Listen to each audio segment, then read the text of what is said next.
All right, hi everyone. Welcome to the Youth Speech and Debate Festival. I wanted to take a moment to introduce our first speaker. We have Zeph Chang, who is the founder of Lumos Debate. He was able to grow Lumos from one location to a company with thousands of students and hundreds of employees. And he was recently awarded Forbes 30 Under 30. As a debater, he was number 3 in the country, and he's coached numerous students to win tournaments like Yale, Harvard, and the national championship. All right, let's give it up for Zeph Chang.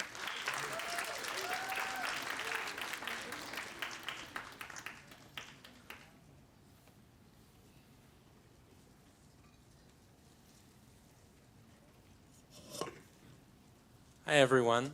Can you hear me? Great. So when Cassie asked me to give this talk, I wasn't really sure what I should speak about that would really speak to both the students and parents. And I was kind of reflecting on the different things that I've done since I was a debater and how that's all come together in my life. And I thought it might be nice to talk about what the journey has been from being a high schooler or even a middle schooler like you guys to where I am now. This year I'm turning 27, which, for the kids probably sounds like crazy old. But for the adults probably it sounds very, very young. But for me, what I think about is that means it's been almost a decade of me doing entrepreneurship and doing this thing where you try to create something of your own. I started when I was about 17, and it's been many, many years now, actually, which surprised me when I was preparing for the talk. So I thought I'd give a little retrospective of kind of where I came from, how debate and entrepreneurship came together, and what that's meant in my life.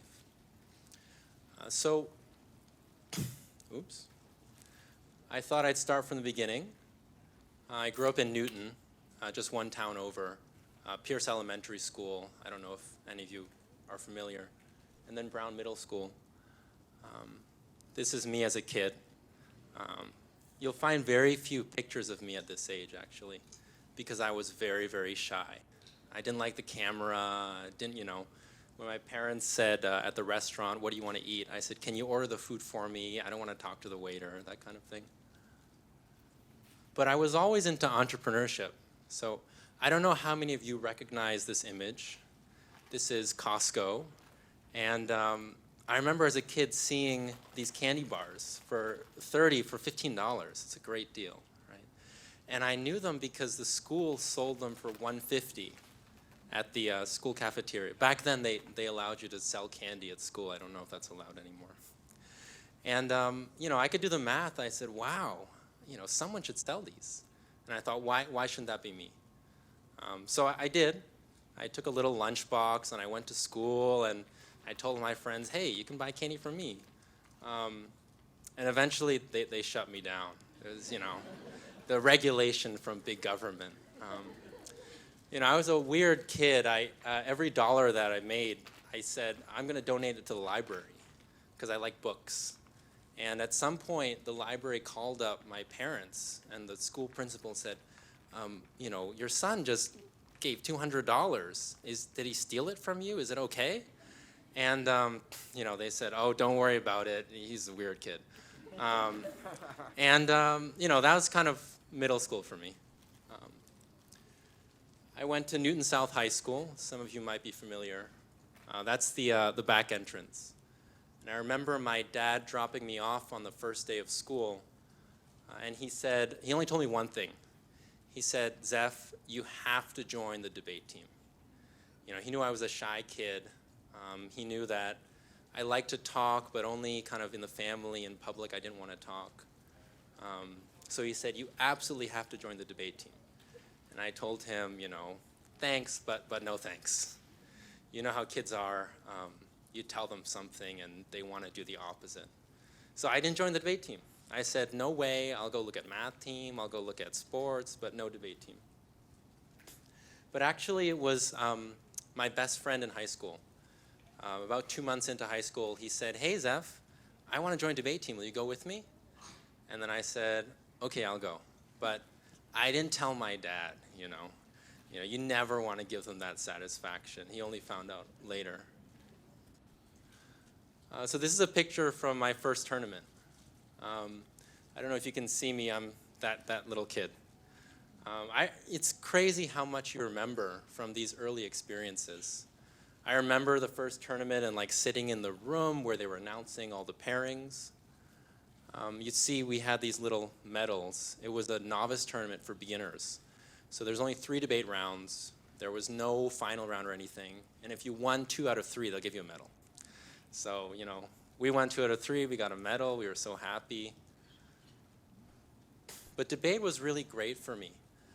It was really the first time that I had the experience of, I think, somebody really listening to you and wanting to hear what you have to say. So much of school, it's a lot of receiving information. There's a textbook and you're supposed to read it. There's an assignment, and then you produce something for somebody to grade. And that was fun.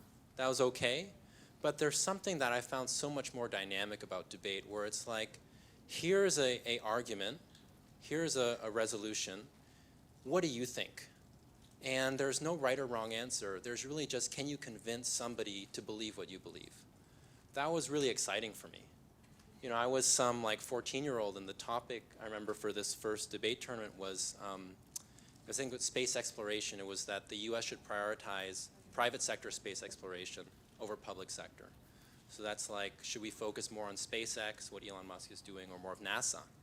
And that's become this actually very pertinent issue right now. But I was just some 14-year-old kid. And it was exciting. The first time you have adults really trying to understand what you're saying. The other thing that I think I really got from debate was so many different friends. If you join a debate team, there are these really wonderful other kids that are excited about learning and talking about things and researching. You come in and say, I came up with this new argument, in the shower. This is what I think. And then, somebody chimes in, no, that's stupid. And then they say, this evidence will respond to that argument. And you get all these, the kids in the audience that have done debate, you know what I'm talking about. It's this bickering, but it's about complicated ideas. That was really new for me. This is us at a tournament, goofing off, playing Risk. I don't know if you played Risk, but at the end we weren't as good friends as before we started playing. This is at Yale. We did not do enough preparation beforehand, so there were some late nights. The first 2 years I did debate, it was mostly losing. For 4 semesters, that first picture of me with a little medal, that's the only thing I got for 2 years. This is another tournament. You can see all these trophies all these people got, and that's me in the back, no trophy. And I think the thing that, I don't know, it never really bothered me that much. I just kind of liked it, I think. That's one of the things that surprises parents, I think, a lot about debate, is that you just like it.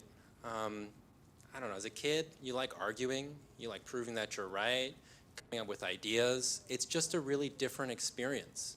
I think a lot of kids just like the idea that what I say matters. The other thing that I really appreciated during those 2 years was this guy that I met, Josh Cohen.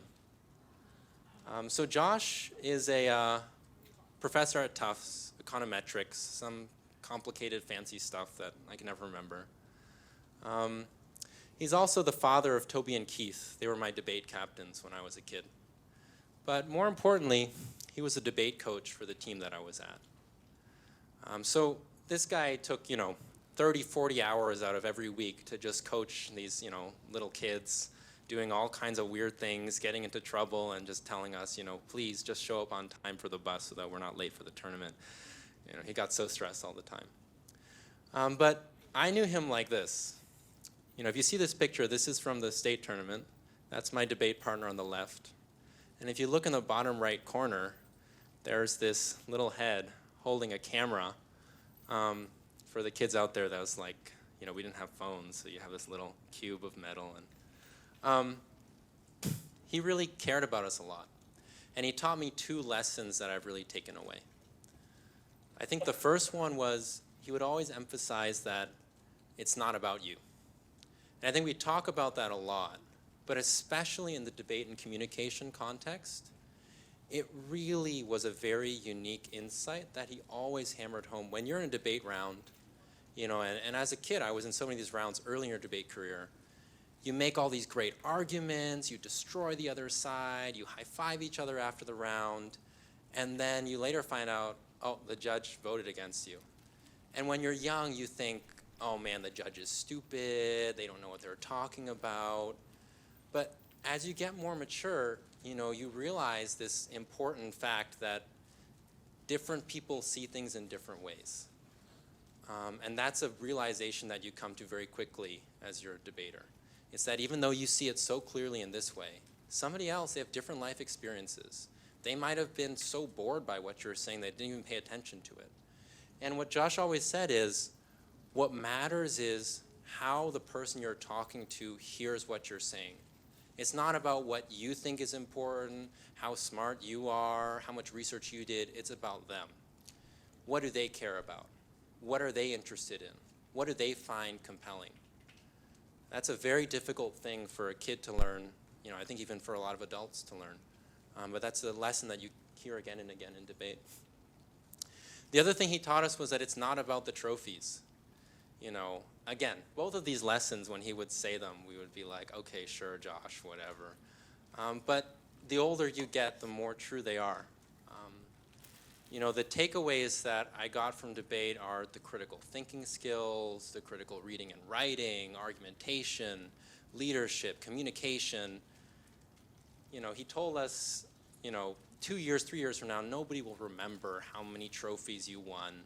Nobody cares. What will be taken away is the relationships and the things you learned. And he was really right about that. But despite all that, eventually we did start winning, and we felt really good about it. This is a picture from, I don't know, maybe Yale or something. We got some big trophies. We felt great about ourselves. One thing that I think is really interesting about as you become a more experienced debater is you learn to handle pressure really well. You know, your first round, you're going in and you've never really spoken publicly in front of just 3 other people and a judge, but that's still very scary. And as you do better, eventually you end up in, this is like an out round, that's what it's called. When you get to the semifinal or the final round where everyone's watching you. And the first time you do that, it's super scary. But you just kind of learn to do it. A lot of parents, they ask, how does my kid become better at public speaking? How do they become better at debating? And what we tell them is it's not a class you can take. It's not like some textbook you can read. It's really a skill. Just like a musical instrument, like a sport, it's something where you practice it, and again and again and again, it just starts to become easy. You know, if you've only given a couple speeches, it's no wonder when you're going up to talk, it's nerve-wracking, right? But this is the amazing thing about debaters. You know, they're doing college interviews, job interviews, important networking meetings, you know, law school interviews, and it's nothing to them. Because, you know, if you're in a debate round where there's 100 people watching you, you have to create your speech in 1 minute with notes that you haven't prepared any of it, responding to the opponent, they're attacking you, the entire room is silent while you're just taking notes and they're just waiting for you. That's pressure. You know, then you get to, you know, one person who's interviewing you, who cares? That's one of the things that I think was really powerful from debate for me. This picture, by the way, again, it was taken by Josh, same guy.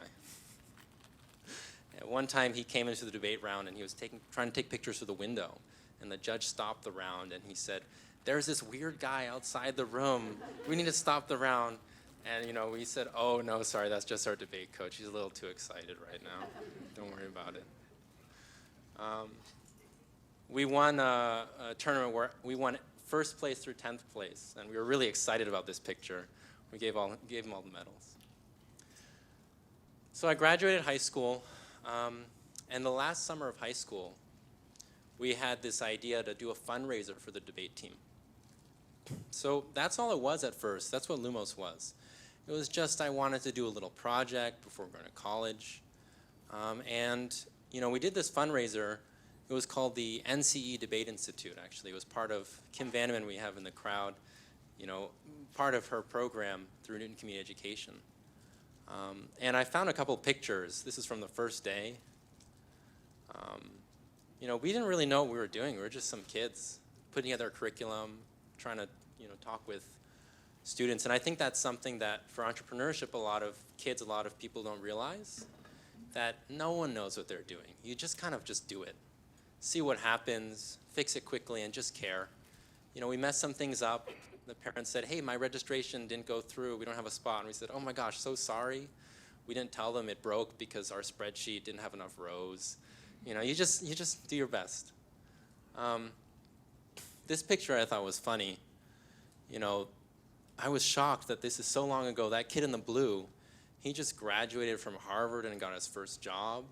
This kid with a laptop, and you can see the corner of his head, he just got married. And this is kind of crazy for me, to realize that this was so long ago. So then the next year, we had a bunch of parents ask us, what's your dates for next year? And we said, we don't have a plan. This is just kind of a one-off thing. But they really want us to do something. So that's actually how Lumos got started. And we grew, and there's now, a bajillion programs we do.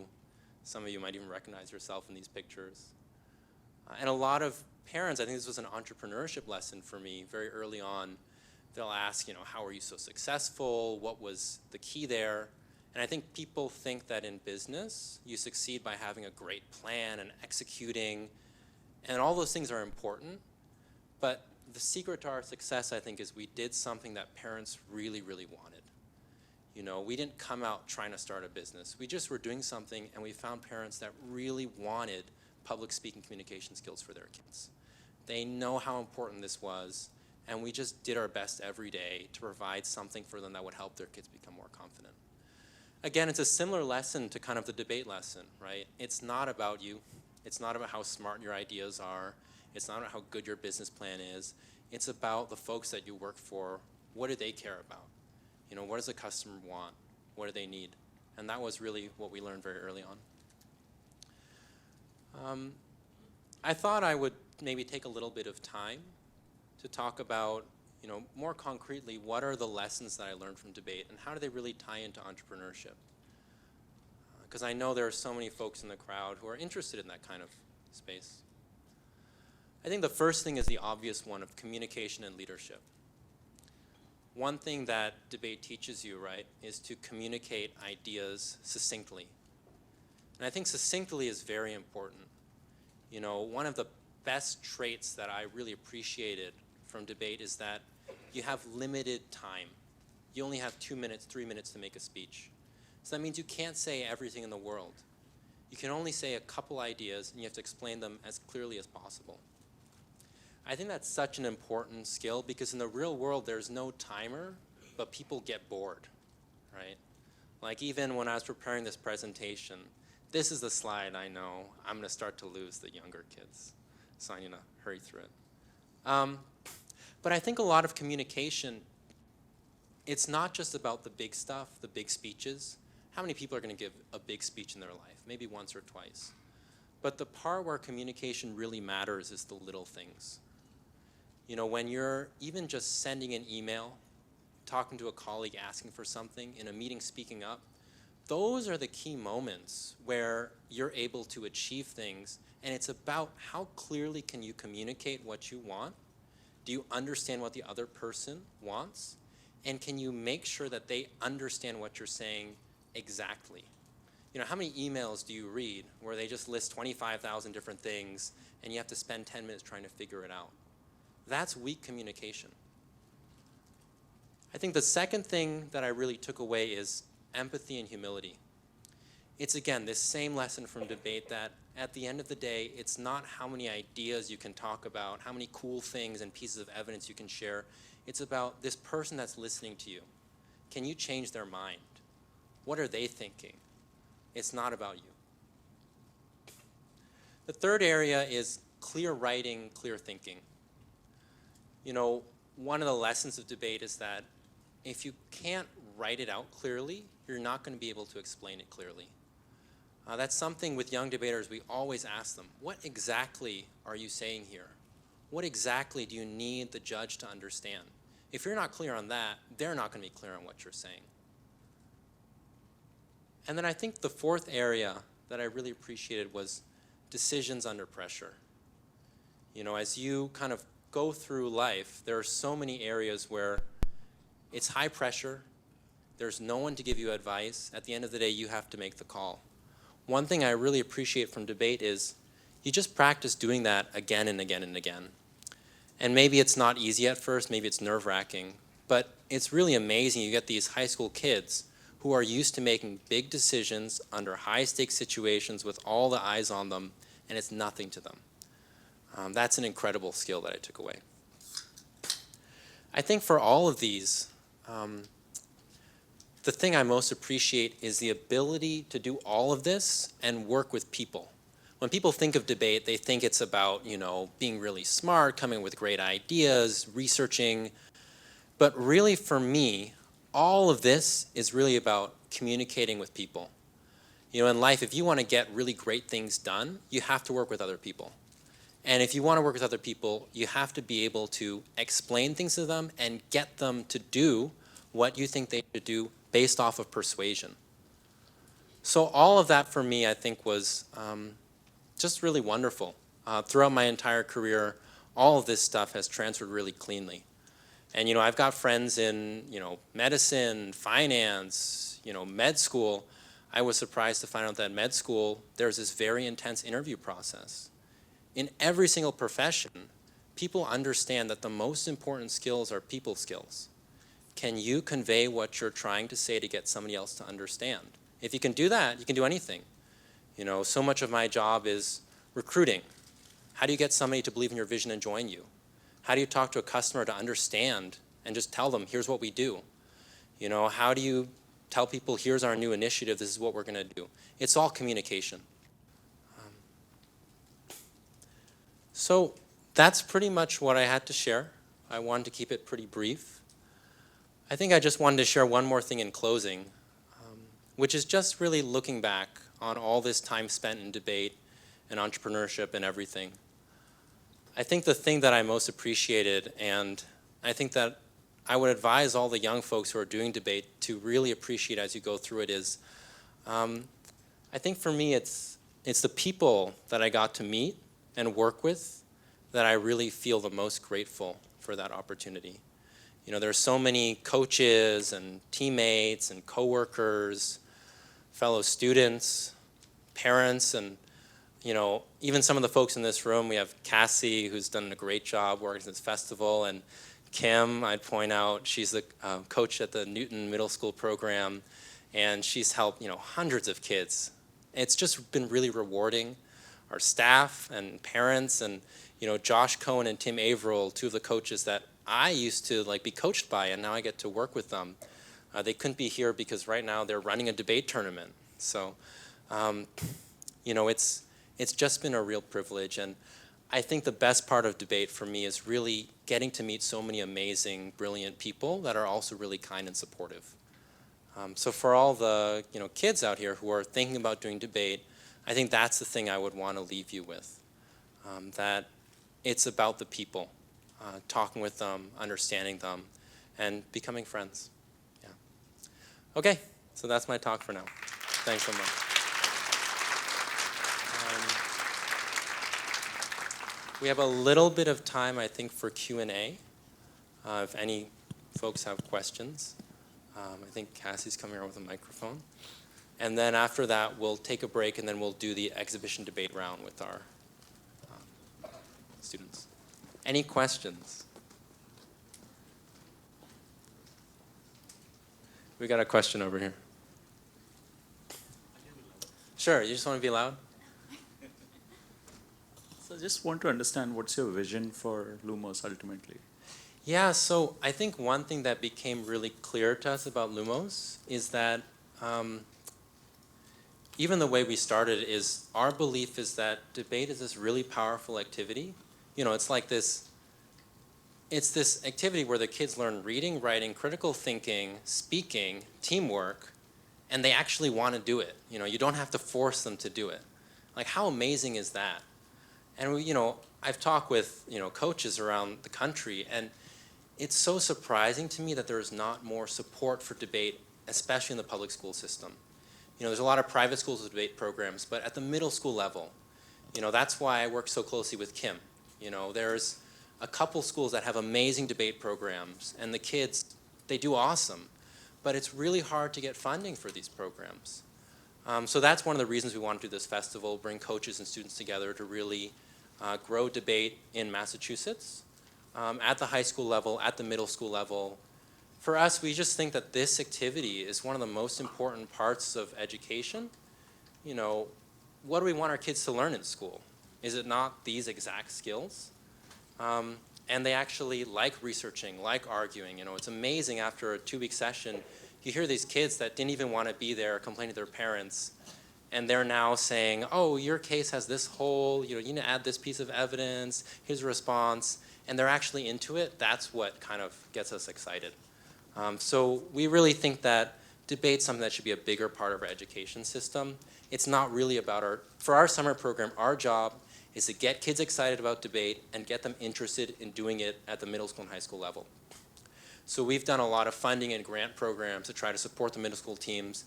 And, you know, it's not enough. A lot of it is, you know, and this is something that Josh always talks about, it comes down to the parent support. You know, when the parents go to the school and say, we need a debate team here, it's important to us, that's when the school wants to act on it. So that's a lot of what we do, trying to really support the community. Yeah, question. So is your program mainly to support the coaching that the kids get in their schools, or is your ultimate vision is also to set up your own Lumos Debate team so you can send teams? Yeah, so I, you know, this is just a little bit about, so we do mostly summer programs, but as of about 3 years ago, we started adding school year programs. We did a partnership with Beaver Country Day, where it's a kind of joint team between Beaver Country Day students, it's a private school in Newton, and then also Lumos students. So, you know, Cassie might be able to speak more to this, but, you know, we have tournaments every couple months. We're sending kids to the Harvard tournament, you know, I think in a month or so. So, again, it's not enough. Our preference would be to have really strong middle school teams and high school teams at every school. In the meantime, we're able to offer our own programs. Some kids do both their debate team in the school and then also our stuff. But, you know, the real solution is to have change at the public school level. That's what we believe. But in the meantime, we're doing as much as we can. Yeah. Another question? Yes. I was wondering if you had advice for parents living with a debater, and how do you, at some point, relate to them that everything is not a debate, and it's not okay to ask your parents to state their references. I remember I was arguing with my mom about something when I was probably your son's age, something like that. And she at some point, she said something like, she said, Zeph, just because you can, you know, argue better than me doesn't prove that you're right. You know, at some point, I think that's important for debaters to understand that this is a skill, right? You can use it in any way you want. You can use it to be, you know, hurtful. You can use it to be supportive. You can use it to be annoying if you want to be. And that's something that a lot of debaters need to learn. Something I learned, you know. I remember I had a teacher in high school who was very blunt, and I appreciated it a lot. At some point she said to me, she said, look, Zeph, she said, sometimes you say things that are rude and your friends put up with it because they really like you. But you should probably stop doing that. And, you know, I was stopped in my tracks. You know, I was a 14, 15-year-old kid, and I really appreciated that. That really helped me a lot. But it's certainly a big transition, I would say. Yeah. Any other questions that we have? Shall we wrap? Oh, one more. Yeah.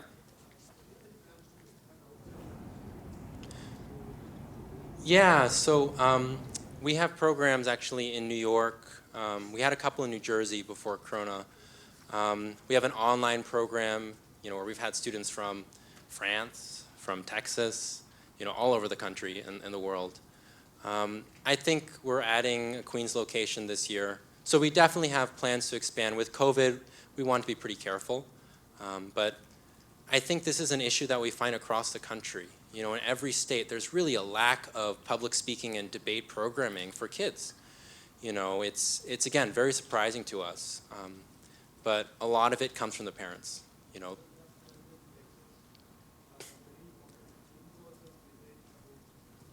Yeah, it's tough. If you wanna introduce us to us, we'll reach out to our network, see if there's anything in the area we can help with. For the hardest part is really you have to find great teachers, great staff, because how do you take a kid who's so nervous, who doesn't want to be there, who says I hate public speaking, and make it accessible for them, make it fun and encouraging? That's really tough. So that's one of the things when we think about expanding. It's how can we find really great staff members? So we'd love to be in Texas, in a couple of years. Yeah.